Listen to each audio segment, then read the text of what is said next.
नाज़रीन, अब तक की जो इंपॉर्टेंट खबरें हैं मैं आपके साथ शेयर कर देता हूं। एक तो ईरान और इसराइल के हवाले से जो डेवलपमेंट है, डोनाल्ड ट्रंप ने अब क्या कहा, और ईरान का एटमी प्रोग्राम क्या अब खत्म हो गया है या वो बाकी है, इसके बारे में हम बात करेंगे। यहाँ पे एक बड़ी इंपॉर्टेंट खबर है मेरे पास कि ईरान की कौन सी साइट महफूज है और उसकी वजह क्या है, और उसमें रशिया का क्या किरदार है, और अमेरिका और इसराइल उस तरफ क्यों नहीं गए।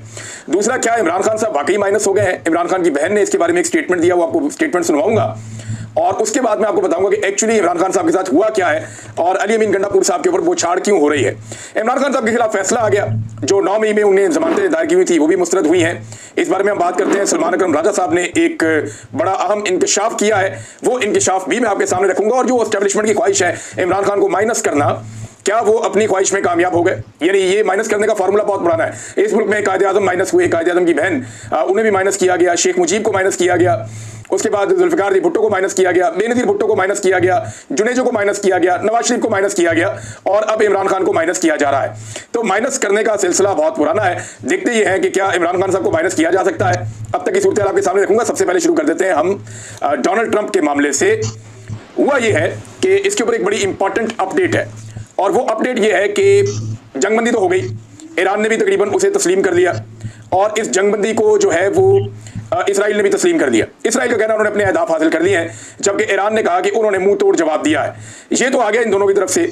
डोनाल्ड ट्रंप ने एक ट्वीट किया है, और ये ट्वीट डोनाल्ड ट्रंप का जंगबंदी के बाद के टाइम पे आया, जब जंगबंदी का नफाज हो चुका था। तो डोनाल्ड ट्रंप लिखते हैं कि Israel do not drop those bombs. Israel, मैं कह रहा हूं कि वो बम्स मत फेंकना, और अगर आप ये करते हैं तो ये एक मेजर वायलेशन हो जाएगी। अपने पायलट को वापस घर बुलाओ, नाउ, अभी बुलाओ। ये डोनाल्ड ट्रंप ऑर्डर दे रहे हैं इसराइल को कि जनाब अपने बम मत फेंकना, अपने पायलट को वापस बुलाओ। अगर तुमने बम फेंका तो ये सीज फायर की एक खिलाफ वर्जी हो जाएगी, और बड़ी खिलाफ वर्जी हो जाएगी। और आगे वो लिखते हैं Donald J Trump, president of the United states, यानी अपना नाम भी पूरा उसके बाद लिखा, यानी एक वार्निंग दी एक तरह से इसराइल को। ये एक्चुअली डोनाल्ड ट्रंप चीजों को बैलेंस करने में भी बड़े माहिर हैं, उन्हें आइडिया है कि कैसे किसको राजी रखना है। अब ये सारे एपिसोड में अमेरिका से गलती हुई कि वो खुद इस लड़ाई के अंदर उतर गया, गोंगलों से मट्टी झाड़ने के लिए कि इसराइल मेरे से राजी रहे, और इसराइल को हम कल को ये कह सके कि हमने आपके कहने के ऊपर वहां पे जाके ईरान में बम मारे थे। फिर अमेरिका के अंदर बहुत सारी लॉबीज का एक प्रेशर भी था, तो डोनाल्ड ट्रंप ने गोंगलों से मट्टी झाड़ के बम फेंक दिए जाके ईरान में, और 3 साइट्स के ऊपर इन्होंने बम फेंके। दावे इन्होंने बहुत बड़े किए, हकीकत क्या है मैं आपको भी बता देता हूं। लेकिन डोनाल्ड ट्रंप को हैरत इस बात पे हुई कि जैसे मगरिब या गल्फ ममालिक या दुनिया के बेशतर ममालिक अमेरिका के साथ उसकी हर कार्रवाई में खड़े हो जाते थे, वैसा इस मर्तबा हुआ नहीं। तो जब नहीं हुआ तो फिर अमेरिका को अपना पैंतरा बदलना पड़ा, और वो जंगबंदी की तरफ गए। इससे पहले अमेरिका ये भी सोच रहा था कि ईरान के अंदर रिजीम चेंज किया जाए। क्या ईरान में अमेरिका को कामयाबी मिली या इसराइल को कामयाबी मिली, इसके बारे में हम कुछ चीजें हैं जो अभी डिस्कस करेंगे। लेकिन नोबेल पीस प्राइज के लिए डोनाल्ड ट्रंप बहुत मेहनत कर रहे हैं। पाकिस्तान ने उन्हें नामजद किया है, और वो बहुत मेहनत कर रहे हैं, वाकई बहुत मेहनत कर रहे हैं। और इस किस्म के स्टेटमेंट देना, इस तरीके से जंगबंदी का एक तासुर देना, अमन के पैगाम फैलाना बमबारी करने के बाद, तो ये वही है कि जनाब पहले बम फेंकते हैं, बमबारी करते हैं, उसके बाद जंगबंदी करते हैं, और फिर अमन के सफीर बन जाते हैं। तो ये नोबेल पीस प्राइज लेने के लिए एक अच्छा तरीका हो सकता है। अब बहुत सारे पाकिस्तानी सहाफ़ी भी हुकूमत के इस आइडिया के ऊपर तनकीद कर रहे हैं, हत्ता कि वो सहाफ़ी जो एस्टेब्लिशमेंट या मौजूदा पाकिस्तानी रिजीम या हुकूमत के करीबी हैं, या उनके साथ उनके अच्छे ताल्लुकात हैं, वो सहाफ़ी भी ये कह रहे हैं कि ये ज्यादती की है, ये हुकूमत को नहीं करना चाहिए था, एस्टेब्लिशमेंट ने ये काम गलत किया है। देखिए, अगर किसी को आज की तारीख में नोबेल पीस प्राइज मिलना चाहिए ना, तो वो कतर के अमीर है, शेख तमीम बिन हमद। इन्हें क्यों मिलना चाहिए जरा समझे आप। ये वो वाहिद आदमी है जिसने बदला नहीं लिया। यानी ये एक ऐसा मुल्क है जिसके ऊपर बमबारी हुई है, और देखिए अमेरिका भी इनकी एयरबेस इस्तेमाल कर रहा है। मजलूम तो ये है, और इनके पास हथियार है, ऐसा है कि नहीं, ये नहीं कह सकते आपके उनके पास हथियार नहीं है, या कतर बिल्कुल ही फारिग मुल्क है, ऐसा भी नहीं है। वहां पे अमेरिका की एयरबेस भी है, ईरान ने उसके ऊपर अटैक भी कर दिया। लेकिन इसके बावजूद जंगबंदी में सबसे इंपॉर्टेंट रोल उसी का होना था जिसने ईरान को कायल करना था। तो इन्होंने ईरान को कायल किया और जंगबंदी की तरफ मामला को लेकर गए। कतर देखें, ये वही मुल्क है जिसने अमेरिका और तालिबान के बीच में भी मुज़ाकरात करवाए थे। कतर ने मुल्कों के बीच में मुज़ाकरात करवाने में गल्फ में सबसे इंपॉर्टेंट रोल प्ले किया है। उसकी एक बड़ी वजह यह है कि अमेरिका के साथ उनके ताल्लुकात ठीक हैं, और वो एक खुशहाल मुल्क है, और वहां पे अमेरिका की सबसे बड़ी जो है वो मिलिट्री बेस भी है। तो इस नुक्ता नजर से भी उनकी इंपॉर्टेंस बढ़ जाती है। बहरहाल अगर किसी को मिलना चाहिए अमन का नोबेल प्राइज इस सारे तनाज़े को लेकर, तो वो कतर के अमीर शेख तमीम बिन हमद है। लेकिन मुझे नहीं लगता कि इन मामलों के ऊपर जंगे छेड़ के सुलह करा के फिर नोबेल पीस प्राइज मिलना चाहिए। अगर मिलते भी हैं, फर्ज करें डोनाल्ड ट्रंप को अमन का नोबेल इनाम मिल जाता है, तो ये जो इनाम है ना, ये फिर अपनी वक़्त खोना शुरू कर देगा। मैं इसलिए नहीं कह रहा कि मैं डोनाल्ड ट्रंप से कोई मुखालफत है खुदा ना खास्ता, या कोई ऐसा मामला है, या मैं कोई जाती बुनियाद पे कह रहा हूँ। ट्रैक रिकॉर्ड की बात कर रहा हूँ। ये बड़ा सोच समझ के जीडी फैसला करती है। मेरी दानिश में ये मुश्किल है, हो सकता है ये हो भी जाए, पता कोई नहीं है, क्योंकि लॉबिंग तो बहुत बड़ी है, बड़ी तगड़ी है डोनाल्ड ट्रंप की, और सारे उसके लिए काम करेंगे। अब ईरान के एटमी प्रोग्राम का क्या बना, यह है जी अब तक का एक बड़ा सवाल। एक तो देखिए, ईरान अब मजबूर हो जाएगा कि वो अपना एटमी प्रोग्राम चाहे छुपा के जारी रखे चाहे सामने जारी रखे, उसको अब कभी ना कभी अपना एटम बम बनाना पड़ेगा ईरान को। उसकी एक वजह है, दो एटमी कुव्वतों ने गुज़िश्ता 2 हफ्तों में ईरान के ऊपर हमला किया। एक एटमी कुव्वत अमेरिका है और एक एटमी कुव्वत इसराइल है। इन दोनों ने ईरान के ऊपर हमला किया। ईरान ने अपनी मिसाइल कुव्वत से इनको जवाब देने की कोशिश की। अमेरिका के साथ तो उनका जो हुआ वो फेस सेविंग था, लेकिन इसराइल को उन्होंने भरपूर जवाब दिया है। लेकिन ईरान को कम से कम एक बात समझ आ गई है कि अगर ईरान के पास एटमी ताकत होती या एटम बम होता तो इसराइल कभी भी ईरान के ऊपर इस तरह से मिसाइल या जहाजों के जरिए हमले करने की जरूरत ना करता। जिस तरह के मिसाइल ईरान के पास हैं, अगर उसके पास एटमी कुव्वत होती तो डेटरेंस इतनी बड़ी थी कि अमेरिका और इसराइल कभी भी ईरान के ऊपर हमला करने की जरूरत नहीं करते। एटमी कुव्वत होना जो है वो आपकी सिक्योरिटी की जमानत होता है। जैसा कि यूक्रेन के पास एक दौर में एटम बम था, लेकिन हुआ क्या, वक्त के साथ ये हुआ कि अमेरिका ने, यूरोप ने, रशिया ने, सबने मिलकर यूक्रेन को राजी किया और उसके एटमी असासे खत्म करवा दिए और उसको पैसा दे दिया, बहुत सारे उसको प्रोजेक्ट दे दिए, बहुत सारे उसको फंड्स दे दिए, तो इमदाद मिल गई यूक्रेन को। लेकिन उसके बाद वो डेटरेंस जो थी उनके पास वो खत्म हो गई। और फिर क्या हुआ, ये रशिया अभी जो कुछ भी कर रहा है ये कभी ना होता अगर उनके पास अपना एटम बम मौजूद होता तो। अब अमेरिका ने और इसराइल में जो हमले किए हैं ईरान के अंदर, वो 3 साइट्स पे किए हैं। एक फर्दों पे किया है, दूसरा नतन्स पे किया है और तीसरा अस्फहान की जो एटमी तनसीबात है इनके ऊपर अटैक किए गए। ये जो तीनों एटमी तनसीबात है ये एटमी फ्यूल साइकिल का हिस्सा है।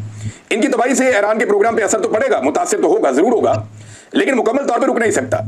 ईरान का एक ऐसा एटमी प्लांट है जो अभी तक फंक्शनल है और वहां पे एक भी हमला नहीं किया गया, बल्कि जब एक खबर आई कि उसके ऊपर हमला कर दिया गया है तो फिर बाद में इसराइली मीडिया की जानिब से ये खबर जारी की गई कि जनाब जो फौजी तर्जुमान है उन्होंने गलती से कह दिया था ये जो बुशहर में ईरान की एक एटमी तनसीब है इसके ऊपर किसी किस्म का अटैक नहीं किया गया।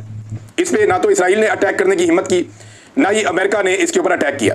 उसकी एक वजह है, इसराइल को खबरदार कर दिया था रशिया ने और उन्होंने ये कहा था कि चेरनोबिल में एक बहुत बड़ा हादसा हुआ था 1986 में अप्रैल में। ये गालिबन 26 अप्रैल 1986 का टाइम था। यूक्रेन का इलाका है चेरनोबिल, वहां पे एक एटमी पावर प्लांट था, उसके अंदर ह्यूमन एरर की वजह से, इंसानी गलती की वजह से एक बहुत बड़ा धमाका हुआ और फिर धमाके होते चले गए। बहुत सारी रेडिएशन फैल गई थी, कोई 1.5 लाख बंदा वहां से पहले एवैक्यूएट करना पड़ा, फिर तकरीबन 2.25 लाख बंदा बाद में निकालना पड़ा। उस इलाके की सारी जो है वो मईशत तबाह हो गई। वहां पे बहुत सारे जो साइंटिस्ट हैं, बहुत सारे जो दीगर वर्कर्स थे वो वहां पे मारे गए, बहुत सारे दीगर लोग जो है वो इस हादसे की नजर हो गए, तो काफी लोगों की जानें भी गई थी और फिर उस इलाके का टूरिज्म भी खत्म हो गया, लोगों ने वहां जाना छोड़ दिया। बड़ी रेडिएशन बड़े लंबे अरसे तक फैल गई थी।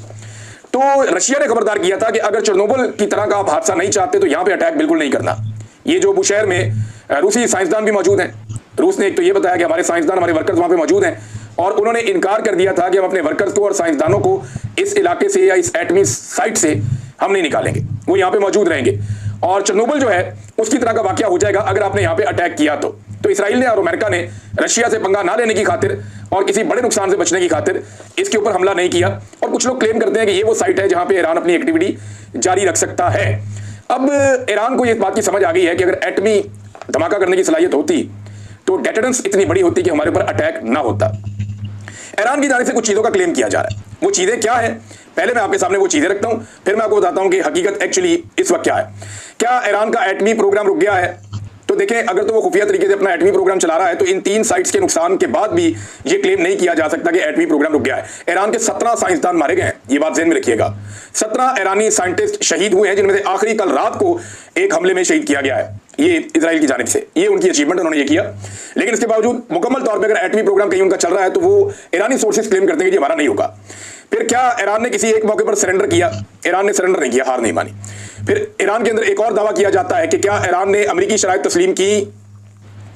तो वो दावा करते हैं कि हमने कहा था कि इसराइल जंगबंदी करेगा तो हम भी कर देंगे, तो यही हुआ है, हमने किसी की शराइत नहीं मानी। क्या ईरान ने सीज फायर का खुद से मुतालबा किया? ईरान ये भी सवाल करता है। तो इसका जवाब है कि ईरान ने नहीं किया, अमेरिका ने राब्ता किया कतर से और इसराइल की शराइत नहीं मानी।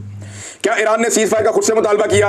ईरान ये भी सवाल करता है। तो इसका जवाब है कि ईरान ने नहीं किया, अमेरिका ने राब्ता किया कतर से और इसराइल ने पहले आमादगी जाहिर की कि हम सीज फायर करना चाहते हैं।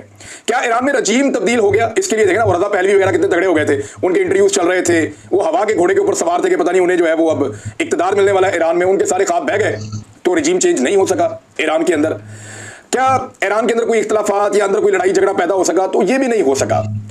और यानी ईरान को इसमें कुछ सफारती सतह के ऊपर भी कोई बहुत बड़ा नुकसान नहीं हुआ, बल्कि ईरान ने सफारती सतह के ऊपर इसमें कुछ कामयाबी हासिल की है। और ईरान का यह भी कहना है कि उन्होंने नाकाबिले तस्खीर होने का इसराइल का दावा भी पाश कर दिया। अब ये ईरान की तरफ से दावे आ रहे हैं, लेकिन कुछ चीजें ऐसी हैं जो हमें डिस्कस करनी चाहिए। नंबर एक ये कि ईरान के अंदर इंटेलिजेंस का बहुत बड़ा फेलियर हुआ, ये ईरान को मानना पड़ेगा। नंबर दो, ईरान के अंदर गद्दार बहुत बड़ी तादाद में पाए जाते हैं, ये उन्हें मानना पड़ेगा। फिर ईरान को यह भी मानना पड़ेगा कि इसराइली इंफ्रास्ट्रक्चर और पूरा स्ट्रक्चर ईरान के अंदर काम कर रहा था और वो उसे डिटेक्ट नहीं कर सके और उसके खिलाफ वक्त से पहले कार्रवाई नहीं कर सके। ईरान को जो ईरान के अंदर घुटन वाला माहौल है उसके अंदर भी कुछ तब्दीली लानी पड़ेगी आने वाले वक्त में, क्योंकि ऐसी चीजों की वजह से ही ऐसा मवाद मुयस्सर आता है आपके दुश्मन को कि वो आपके खिलाफ कोई ना कोई एंगेजमेंट शुरू कर सकता है। लिहाजा ईरान को थोड़ा सा माहौल खोलना पड़ेगा और इसकी तरफ वो जा भी रहे। ये मुझे कई साथियों ने कहा कि अब ईरान पहले की तरह नहीं है, ईरान के अंदर जिद्दत आ रही है, ईरान के अंदर बहुत सारी चीजें जो है उन्हें खोला जा रहा है, सोशल मीडिया के इस्तेमाल के ऊपर पाबंदियां जो है वो तकरीबन खत्म हो रही है, कुछ और चीजें भी हो रही हैं ईरान में। तो ये जनाब अब तक की डेवलपमेंट है जो मैंने आपके सामने रखी। और इसके अलावा एक बात है कि जंगबंदी का फायदा सबको होगा, अमन होना चाहिए दुनिया में, लेकिन इसका सबसे बड़ा फायदा तभी होगा जब सारे मिलकर फलस्तीनियों का मसला हल करेंगे। इस खित्ते में फलस्तीनियों का मसला हल हो जाए और कश्मीरियों का मसला हल हो जाए तो फिर कोई तनाज़ा बाकी बचता ही नहीं है। ये दो मसले हल करने के बाद पूरे एशिया को बल्कि दुनिया को आप एक महफूज जगह बना सकते हैं, क्योंकि ये दो ऐसे बड़े मिसाइल हैं जिनकी वजह से खुदा ना खास्ता बड़ी जंग भी हो सकती है। अब आ जाए नाज़रीन इस बात के ऊपर कि क्या इमरान खान साहब माइनस हो गए। पहले मैं आपको अलीमा खान साहिबा की आवाज़ सुनाता हूँ कि वो इस बारे में क्या कह रही हैं। आज उनकी आवाज़ भरी हुई आवाज़ थी, बहन है वो वैसे भी जज्बाती हो जाती हैं, लेकिन जब उनसे पूछा गया कि क्या इमरान खान साहब को माइनस कर दिया गया है तो उन्होंने किस तरह जवाब दिया, जरा ये उनकी आवाज सुनिए। अलीमा खान साहिबा।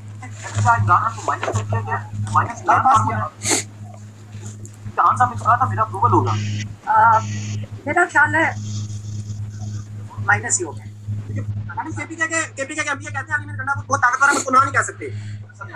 तो फिर अगर बोझ नहीं उठा सकते तो घर जाएं। अच्छा जी, उन्होंने कहा जी कि मेरा ख्याल है कि माइनस ही कर दिया गया। देखें कोशिश तो ऐसे ही लगती है। इस पे सलमान अकरम राजा साहब का एक ट्वीट है, वो भी बड़ा इंपॉर्टेंट है। और सलमान अकरम राजा साहब ने जो बात की है उसको अगर आप पढ़ें तो आपको आइडिया हो जाएगा कि सूरत वैसी नहीं है जैसी खैबर पख्तूनख्वा में बताई गई। इसमें शाहिद खटक साहब का एक ट्वीट बहुत इंपॉर्टेंट है, इसमें सलमान अकरम राजा साहब का एक और ट्वीट जो है वो बड़ा इंपॉर्टेंट है। ये दो चीज़ें जो हैं वो बड़ी अहम है। अब इसमें जो है वो सलमान अकरम राजा साहब का ये कहना है कि उन्हें खुद हैरत हुई है कि कैसे ये बजट पास हो गया, इसके बारे में उन्हें इतला नहीं थी। यानी खैबर पख्तूनख्वा में कल बजट कैसे पास हुआ वो कह रहे हैं जी मेरे लिए खुद बड़ी हैरत की बात है। हमारा तो ये पॉलिटिकल कमेटी में इस तरह तय नहीं हुआ था, बल्कि हमने तो इस पर मुज़ामत करनी थी और आखिरी वक्त तक इसको लेकर जाना था और इमरान खान से मुलाकात की कोशिश भी करनी थी। अलीमा खान साहिबा ने इसमें वहीं पे खड़े होकर अडयाला जेल के बाहर ये भी बताया कि अली अमीन गंडापुर साहब ने उन्हें कहा था कि सारे MPS को वो लेकर आ रहे हैं अडयाला के बाहर, लेकिन ये तो बजट पास हो गया। अब अली अमीन गंडापुर साहब पे इस वक्त हो ये रहा है कि एक तो सलमान अकरम राजा साहब ने भी कह दिया कि जनाब हमने तो पॉलिटिकल कमेटी में कहा ही नहीं, ये कैसे बजट पास हो गया। अलीमा खान साहबा कह रही है हमारे साथ तो वादा कुछ और किया गया था, तो ये कैसे बजट पास हो गया। और वो ये कह रही है कि इसको कोशिश को आप माइनस इमरान खान करना ही कह सकते हैं। अब ये इमरान खान की बहन कह रही है, कोई और नहीं कह रहा, और बड़े दुख के साथ कह रही है। शाहिद खटक का बयान बड़ा इंपॉर्टेंट है। और देखिए ना, ये शाहिद खटक वो लोग हैं जो वो यूथ है इमरान खान साहब के करीबी लोगों में से हैं, मुराद सईद के साथियों में से हैं, और इन्हें वफादार समझा जाता है पाकिस्तान तरीके इंसाफ में इमरान खान साहब के वफादारों में से।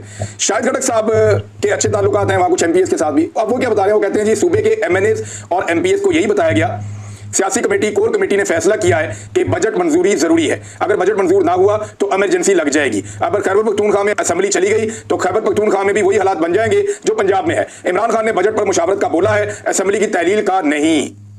इमरान खान ने खैबर पख्तूनख्वा और पंजाब की असेंबली इसलिए तहलील की थी कि हमें इलेक्शन मिल जाए, लेकिन इलेक्शन नहीं करवाया गया है, जिसके नतीजे में 2 साल तक PTI के ऊपर जुल्म बदतरीन फस्तायत होती रही, जिसकी मिसाल पाकिस्तान की तारीख में नहीं मिलती। फैसले सब मिलकर करते हैं लेकिन तनकीद हम पर ही होती है। आगे वो अपनी बात कह रहे हैं कि हम लोगों के ऊपर जो है वो तनकीद हो रही है, और इमरान खान को ताकतवर हल्के ना तो माइनस कर सकते हैं ना कोई और क्या माइनस करेगा।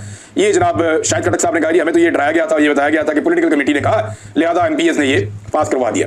अब MPS कह रहे हैं कि पॉलिटिकल कमेटी का हुक्म हम तक पहुंचाया गया, हम सारे तो उसमें है नहीं, हमने उसके ऊपर अमल कर दिया। अब पॉलिटिकल कमेटी के लोग कह रहे हैं जनाब उसमें तो ऐसा कोई डिस्कशन ही नहीं हुआ, वहां तो ईरान की डिस्कशन हो रही थी और इस पे तो सिर्फ ये हुआ था कि इमरान खान से मुलाकात करने की कोशिश की जाएगी और इस पे मुज़ामत की जाएगी। तो ये कैसे हो गया, वो वहां पे हैरत का इजहार कर रहे हैं। इमरान खान की बहनें कह रही है हमें ट्रक की बत्ती के पीछे लगाया हुआ था कि हम सारे MPA लेकर अडयाला जेल के बाहर आ रहे हैं और उधर बजट पास हो गया। वो उसे कहती है जी माइनस इमरान खान है, जब उनसे सवाल किया गया तो देखिए क्या इमरान खान साहब को ऐसे माइनस किया जा सकता है। तो सवाल यह कि अब तक जिसने कोशिश की है इमरान खान को माइनस करने की, वो खुद ही माइनस हो गया। देखिए ना, जब अल्लाह ताला का फजल आपके साथ होता है ना, मेरी नजर में सबसे इंपॉर्टेंट चीज जो है ना वो अल्लाह की रजा होती है। अल्लाह का फजल होता है। अगर अल्लाह ताला का फजल किसी के साथ रहा तो फिर से कोई माइनस नहीं कर सकता। रब की मदद अगर साथ हो, फिलहाल तो नजर आता है, देखें इमरान खान को हुकूमत से निकाला, माइनस नहीं हुआ। 300 के करीब केसेस बना दिए, माइनस नहीं हुआ। गोलियां मार दी इमरान खान को, माइनस नहीं हुआ। 9 मई कर दिया गया, माइनस नहीं हुआ। गिरफ्तार कर दिया गया, माइनस नहीं हुआ। 2 साल लोगों के सामने नहीं आने दिया गया, उसकी आवाज नहीं सुनाई गई, मीडिया से गायब कर दिया गया, माइनस नहीं हुआ।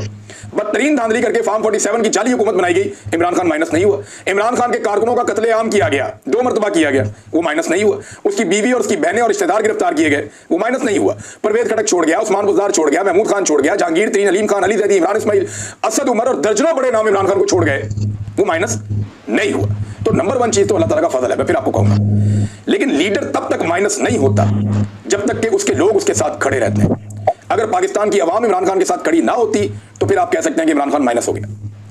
अगर पाकिस्तान के लोग इमरान खान के साथ ना खड़े होते तो शायद एस्टेब्लिशमेंट को इमरान खान को इतनी देर तक अंदर रखने के लिए जरूरत ही ना पड़ती, या इतनी सख्त जेल में इमरान खान को डालने की जरूरत ही ना पड़ती एस्टेब्लिशमेंट को, अगर वो माइनस हो चुका होता तो। माइनस तो वो इनसे नहीं हो रहा, अवाम की ताकत उसके साथ है। अगर अवाम इमरान खान के साथ ना होती तो ये एमपीएस एमएनएस फॉरवर्ड ब्लॉक बना के भाग गए होते अभी तक।